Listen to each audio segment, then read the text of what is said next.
क्या राहुल को ओपन करनी चाहिए? क्या संजू सैमसन को खेलना चाहिए? क्यों रह गया भारत इतना पीछे? और क्या बॉलर्स हम सही खिला रहे हैं या फिर we need another allrounder? It's time for आपके सवाल मेरे जवाब।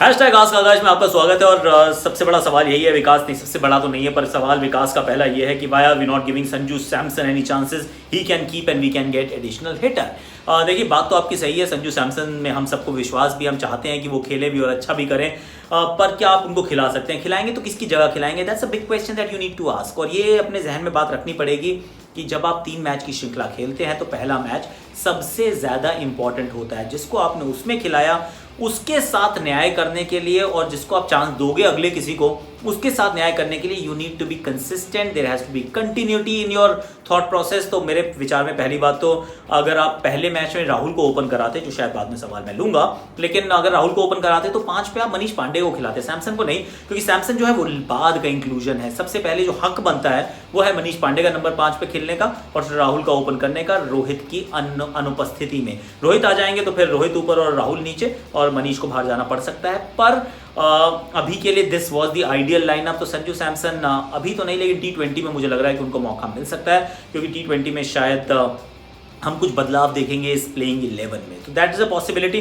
पर एज ऑफ नाउ मुझे लगता है संजू को खिलाने का चांसेस इस जो पहले जो वनडे मैचेस थे उसमें था नहीं, और मैं तो मुझे नहीं लग रहा कि वो आखिरी वनडे में भी आपको खेलते हुए नजर आएंगे। दूसरा सवाल है सेग्रिक एरिक का, would India be better of if KL Rahul open?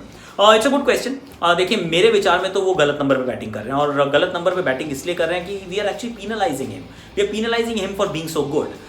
क्योंकि वो नीचे बैटिंग कर सकते हैं इसलिए हम उनको नीचे बैटिंग करा रहे हैं। यही सवाल आप किसी और के बारे में पूछते तो हम कहते नहीं यार, शिखर तो नीचे नहीं खेलते यार, उनको मत बात करो। रोहित तो नहीं नीचे खेलते, उनके बारे में बात मत करो। मयंक तो 5 नंबर का प्लेयर है, उनके बारे में बात मत करो। लेकिन राहुल के बारे में हम बात इसलिए करते हैं क्योंकि राहुल ऐसा कर सकते हैं। पर सबसे बेहतर कहाँ खेलेंगे? बतौर ओपनर। बड़े रन कहाँ बनाएंगे? बतौर ओपनर। तो फिर मेरे विचार में तो उनको ओपन करानी चाहिए। अगर आप ओपन कराएंगे, अगर नंबर 4 पे 5 पे, वो 5 पे एक्चुअली खेलते हैं, जब बैटिंग आती है तो या तो टीम की जान वैसे निकली होती है या वो 9 साढ़े 9 रन का आपको आस्किंग रेट होता है। मतलब कहीं से भी आप कंट्रोल, गेम जो है वो गेम आपको कंट्रोल करता है, आप गेम को कंट्रोल नहीं करते जब आप नंबर 5 6 7 पे खेलते हैं। तो मेरे विचार में India is missing a trick, but I don't expect a change. मुझे लग रहा है कि यही होने वाला है। तीसरे मैच में भी Rahul at 5 and Mayank to open. After you made a decision to go with Mayank as an opener in the beginning, I think that's also the right thing to do. Mayank को मैं पसंद बहुत करता हूँ, पर समस्या यह है कि जैसे रोहित आएंगे तो बाहर कौन जाएगा? बाहर तो मयंक जाएंगे। तो फिर अगर मयंक वहाँ अच्छा कर भी देते तो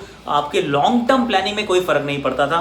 फर्क पड़ सकता था अगर राहुल ओपन करते, राहुल टीम में रहते और मनीष पांडे के रूप में शायद आपको नंबर 5 नंबर 6 पे खेलने वाला एक और खिलाड़ी उपलब्ध हो जाता। But then that's about it. Prathamesh Biradar ji का इस सवाल है, Where is India behind Australia as far as the bowling attack is concerned? Lots of things यार। सबसे पहले तो हमारे पास 2 सरीखे गेंदबाज हैं, तीसरा रूकी गेंदबाज है। उनके पास 3 सरीखे गेंदबाज हैं। अभी हम फास्ट बॉलर्स की बात कर रहे हैं। तो जब आप वहाँ मैन टू मैन मार्किंग करते हैं तो बुमराह के सामने चलिए आपने कमिंस को रख दिया, हेजलवुड के सामने चलिए आपने शामी को रख दिया, और उनके पास एक लेफ्ट आर्म फास्ट बॉलर है जिसका नाम है मिचेल स्टार्क। अभी थोड़े से ठंडे हैं, अभी थोड़ा सा फॉर्म उनका गड़बड़ डगमगाया हुआ है, गड़बड़ाया हुआ है, जैसे मैं अभी थोड़ा सा डगमगा गया। पर क्वालिटी है, पेडिग्री है, आज नहीं तो कल वो अच्छा कर ही देंगे। और नहीं भी करते तो आपके पास एक वो कॉन्फिडेंस रहता है कि यार ये मेरे पास है। तो आपके पास फर्स्टली पहले ही आप बैकफुट पे चले गए, उनके पास 3, आपके पास 2। अब उनके पास जो बैकअप फास्ट बॉलर्स हैं, जो उनके बैकअप फास्ट बॉलर हैं, उनके पास एक स्टॉइनिस होते हैं, मार्कस मोजिस ऑनरिकेज होते हैं। अब ये दोनों भी अगर आप पाएंगे तो हमारे पास तो कोई है नहीं ऐसा जो फास्ट बॉलिंग ऑलराउंडर हो। हम तो सिर्फ जड्डू को खिला सकते हैं, और Jaddu is left arm spin allrounder. Bowling वो अच्छी करेंगे पर फास्ट बॉलर तो नहीं है, तो वो चौथा फास्ट बॉलर जो आपके पास होता ही नहीं है, दैट्स अनदर प्रॉब्लम। उसमें मार्कस और मोजेस जो है वो दोनों अच्छा काम करते हैं। स्पिन में मुझे लगता है जैम्पा और चाहल में, वैसे चाहल बेहतर हैं, पर जैम्पा के पास ना दोनों बार वो बहुत 450 390 इतने रन का आपके पास कुशन होता है, तो सडनली आप बेहतर बन जाते हैं। और last but not the least, Zampa की जब बॉलिंग आ रही है ना, 3 या 4 ऑलरेडी आउट हो चुके होते हैं, तो फिर वो भी एक कहानी जो है वो बदल जाती है। तो सबसे बड़ा जो डिफरेंस है वो है 5th बॉलर, वो जो चौथा फास्ट बॉलर है जो फास्ट बॉलिंग का विकल्प है, और 2 के बदले 3 पेडिग्री वाले गेंदबाज हैं। नवदीप सैनी हमारे लिए थोड़े से युवा हैं, रूकी हैं।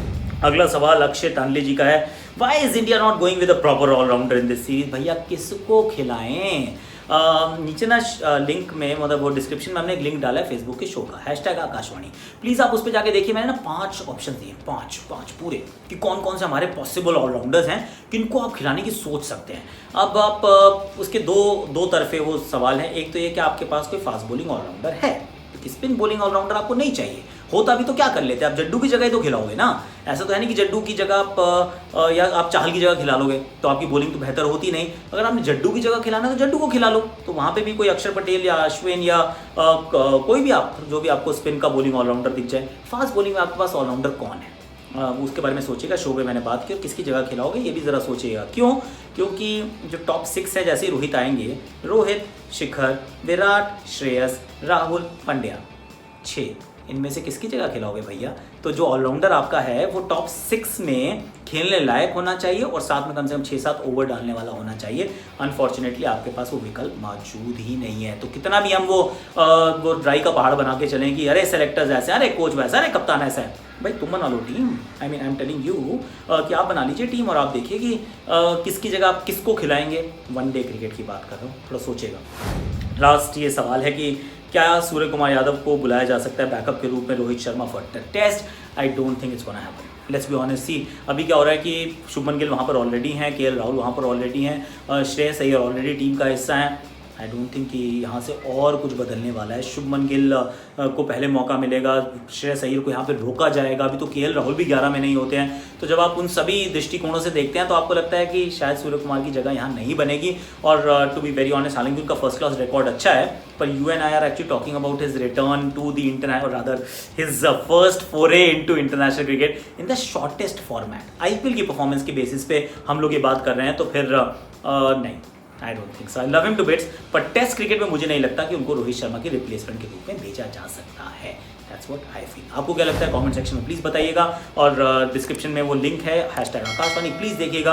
वहाँ पर एक्चुअली मैंने 2003-4 के अपने दौरे की भी मैंने एक प्यारी सी एक हिस्ट्री बनाई है। बहुत खूबसूरत सी हिस्ट्री है, वो आपको सुनेगा तो अच्छा लगेगा, मतलब देखिएगा तो अच्छा लगेगा। उसकी मतलब जो जिस्ट है वो ये है कि कोशिश करने वाले की ना कभी हार नहीं होती। चलिए एनीवे, लाइक कीजिए, शेयर कीजिए, सब्सक्राइब कीजिए, कमेंट कीजिए, नोटिफिकेशन घंटी बजा दीजिए। सही बल्ला यानी कि आपकी जरूरत के हिसाब से कस्टमाइज्ड बैट बनाकर देती है जी bat. In fact they are the first ones in the entire country, यानी पूरी इंडिया में they are the first ones जिन्होंने किया है बहुत सारा scientific research based on algorithms कि भाई आपका बॉडी बैलेंस कैसा है, आपका बॉडी कैसा है, आपका बैलेंस कैसा है, आपका स्विंग कैसा है। Now quickly go on, log on to www.zbats.com और उसमें मिलेगी आपको और सारी डिटेल्स।